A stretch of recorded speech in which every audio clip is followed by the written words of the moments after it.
নমস্কার, রাধে রাধে, জয় শ্রীকৃষ্ণ। আমাদের সরস্বতী পুজো এসে গেল। সরস্বতী পুজোর দিনে অনেক বাড়িতে নিয়ম আছে গোটা সেদ্ধ রান্না করার।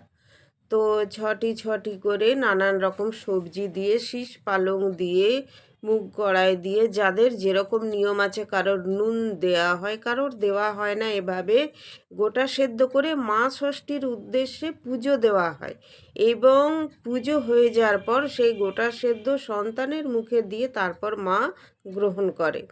তো এই গোটা সেদ্ধ দিন বলা হয় যেদিন গোটা সেদ্ধ, একটু দই, একটুখানি জল ভাত খাওয়া হয়, ঠান্ডা ভাত, মানে সব কিছুই ঠান্ডা খাওয়া হবে।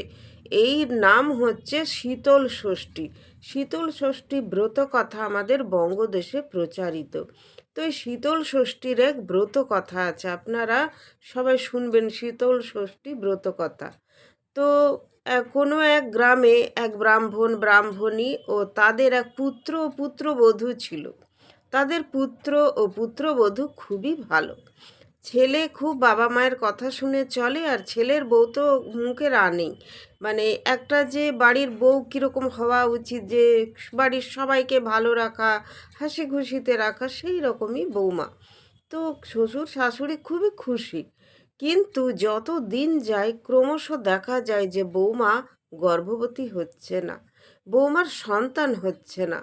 তখন তো ব্রাহ্মণ আর ব্রাহ্মণী খুব কান্নাকাটি করে, তাদের বংশ কিভাবে রক্ষা হবে যদি না বৌমা গর্ভবতী হয়।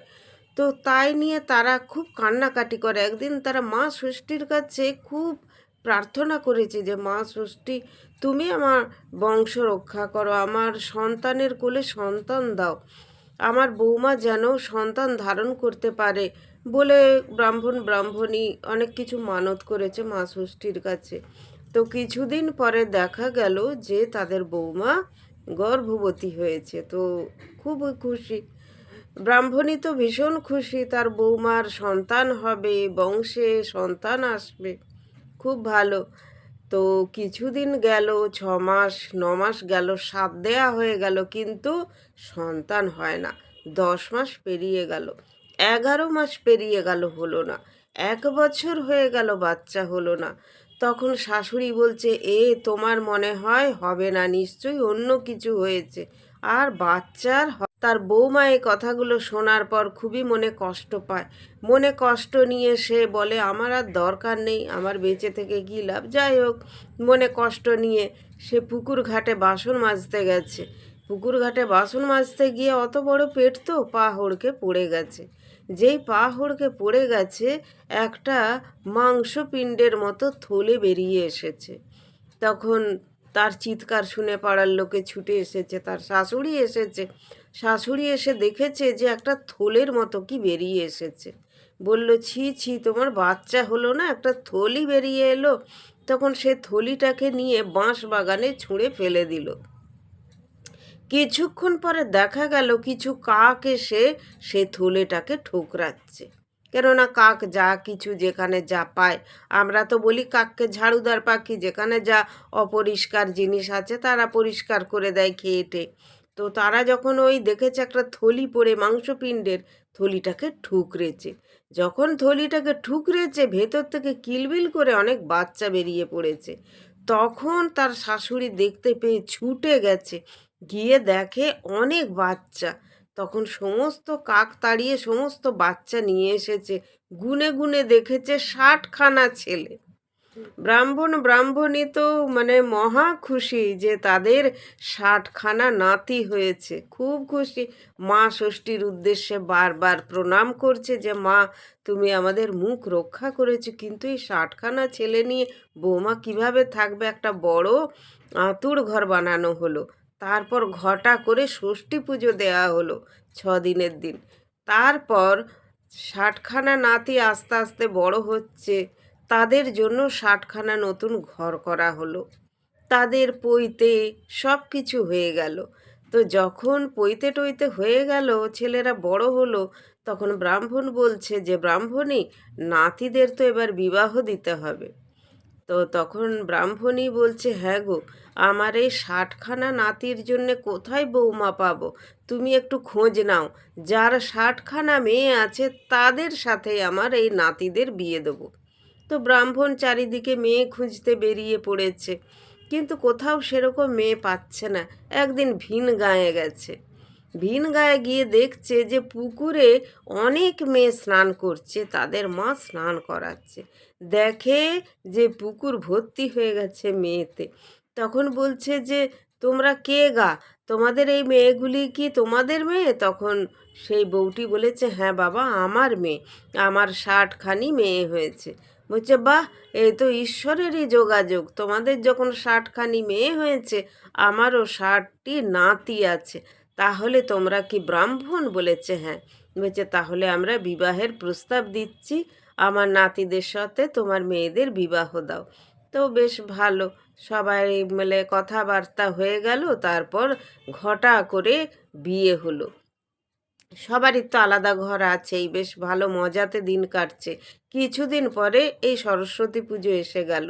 তখন বাড়ির গৃহিণী যে ব্রাহ্মণী, সে নাত বউদের, এখন নাত বউদের পেয়ে খুব আনন্দে আছে, ভালো মন্দ মানে সেবা যত্ন রান্না বান্না ভালোই হচ্ছে। বলছে, আজকে কিন্তু আমাকে ভালো করে গরম জল করে দিস নাত বউরা, আমি স্নান করব, আর আমার জন্যে গরম গরম ভাত করে রাখ, আমি এসেই খাবো স্নান করে। তখন নাত বউরা বলছে, ও ঠাকমা, আজকে তো শীতল ষষ্ঠী গো, আজকে গরম জলে স্নান করতে নেই। বলছে, কে বলেছে লা, তোরা আমার জন্যে করে দিবি, আমি খাবো। তো তারা নাত বউরা আর কী করে, তারা ছোট ছোট মেয়ে, তাও বলেছে, কথা শোনেনি। তারা গরম জল করে দিয়েছে, গরম ভাতও করে দিয়েছে। গিন্নি খেয়ে দিয়ে শুয়ে পড়েছে। যখন সকালে ঘুম ভেঙেছে, তখন দেখছে যে বাড়ির কুকুর বেড়ালগুলোও মরে গেছে। বাড়িতে 60খানা ছেলে নাত বউ সমস্ত মরে গেছে, কেউ বেঁচে নেই। হাউ হাউ করে কাঁদতে কাঁদতে ছুটেছে পাড়ায়। পাড়ার লোকেরা এসে ছি ছি করে চলে গেল। বলল, ছি ছি, এই তুমি ব্রাহ্মণী, তোমার এই সংসার, ছি ছি ছি, এ তোমার পাপেই হয়েছে গো, তোমার পাপেই হয়েছে। সে তখন ব্রাহ্মণী হাউ হাউ করে আবার মা ষষ্ঠীর কাছে কেঁদে পড়েছে। তখন মা ষষ্ঠীর দয়া হয়েছে, তিনি দর্শন দিয়ে বলেছেন, হ্যাঁ গো, তুমি শীতল ষষ্ঠীর দিনে গরম জলে চান করো, গরম ভাত খাও, তাহলেই তোমার সব বেঁচে উঠবে। বলল, না মা, আমি খুব ভুল করে ফেলেছি মা, আমি খুব ভুল করে ফেলেছি, আমাকে ক্ষমা করে দাও মা, তুমি আমার সংসারের সবাইকে বাঁচিয়ে দাও। তখন বললে, যা, তোর নাত বউরা যে ষষ্ঠী পেতেছে, ওই শিলেতে যা, ওখানে ওখানে দেখ দই আছে, হলুদ আছে, ওই দই আর হলুদ নিয়ে এসে আগে তোর বাড়িতে যে কুকুর আছে তার কপালে দিবি, বেড়ালের কপালে দিবি, তারপর তোর সমস্ত বাড়ির লোকজনদের কপালে দিবি, দেখবি সবাই বেঁচে যাবে। তো ব্রাহ্মণী তাই করলেন, তারপর সবাই বেঁচে উঠলো। আর সেই থেকেই এই শীতল ষষ্ঠীর ব্রত কথা প্রচার হলো। তাহলে দেখেছেন, কুকুর বেড়াল কেউ অচ্যুত নয়। মা ষষ্ঠী নিজে বলেছেন যে আগে তার বাড়ির কুকুর আর বিড়ালের কপালে তিলক দিতে, তারপর তাদের ছুঁয়ে সন্তানদের দিতে। আর বললেন যে হলুদ রঙের সুতোতে হাতে বেঁধে দিতে, যদি না থাকে সাদা সুতো হলুদেতে ছুপিয়ে সেই সুতো সমস্ত সন্তানদের হাতে বেঁধে দিতে। তাহলে ভগবান সৃষ্টি করেছেন সমস্ত জীব, আর মা ষষ্ঠীর প্রিয় জীব হলো কুকুর বেড়াল সমস্ত পশু পাখি। তাই ষষ্ঠী পুজোর দিনে কেউ কোনো পশুকে আঘাত করবেন না, এবং বাড়ির ছোট ছোট বাচ্চাদেরকেও বকাঝকা করবেন না, বাড়ির ছোট বাচ্চাদের স্নানও করতে বলবেন না। আপনারা যে যতটা নিয়ম পারবেন করবেন, এবং বাচ্চাদের খুব ভালোবাসবেন। মা ষষ্ঠীর ব্রত কথা শুনে যাবেন, এবং যদি আপনার বাড়িতে বই থাকে তো একটু সময় করে পড়ে নেবেন। খুব ভালো থাকবেন, সবাইকে রাধে রাধে। জয় মা ষষ্ঠীর জয় অবশ্যই বলে যাবেন। সবাইকে রাধে রাধে।